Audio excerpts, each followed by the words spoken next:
रायगड़ा पौर परिषद उपाध्यक्ष विरोध में आसंताकाली आगत हो अनास्था प्रस्ताव दलीय काउंसिलर मानक हुईप जारी कला बिजु जनता दल। सुप्रीमो नवीन पट्टनायक काउंसिलर मानक हुईप जारी करिसेंती। अनास्था भोट विपक्ष में भोट देवाकू काउंसिलर मानक निर्देश दि जाइछि। हुईप को अवमानना कले ओडिशा म्युनिसिपल रूल 2018 अनुसार कार्यानुष्ठान ग्रहण कराजिबो बोली कहा जाइछि। हुईप्र एक नकल जिला बीजेडी सभापति जगन्नाथ सारका रायगड़ा जिलापाल तथा जिला मुख्य अधिकारी को भेटी प्रदान करिसेंती। सेप्टेम्बर मास 9 तारिख में वरिष्ठ नेता एन भास्कर राव बीजेडी छाड़ा पर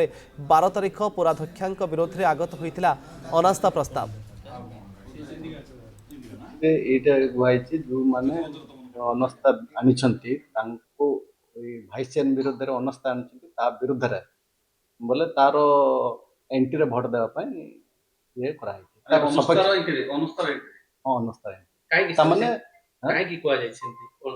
ना ये जेकोसी पार्टी करे जेकोसी गोटे अनास्था आसिले तार पार्टी सब बेले व्हिप जारी करे जेहेतु पार्टी गोटे श्रृंखलित पार्टी प्रत्येक पार्टी जिन आपण जो लेटर आछि ताको मानिबे बोली आपण भाउछुनी काउंसिलर मान आगे के मानिबे न मानिबे सेटा अलग कथा किंतु नीति नियम अछि कि नै जदि न मानिबे जहा हमरो सुप्रीम जहाँ निष्पत्ति करबे से अनुसार हमें सिग्नेचर वेरिफिकेशन कराइथिलु और गोटे टिपिकल 15 दिन रा टाइम देकिरी 9 तारिख माने काली हमें अगर नो कॉन्फिडेंस मोशन शेड्यूल करा होची अनुसार सब कलेक्टर को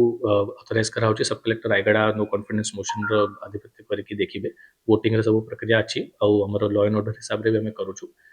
ता अनुसार हमें आज गोटे चिट्ठी प्राप्त करूछु from the ex chief minister Naveen Patnaik और तांका चिट्ठी रे से गोटे लोक को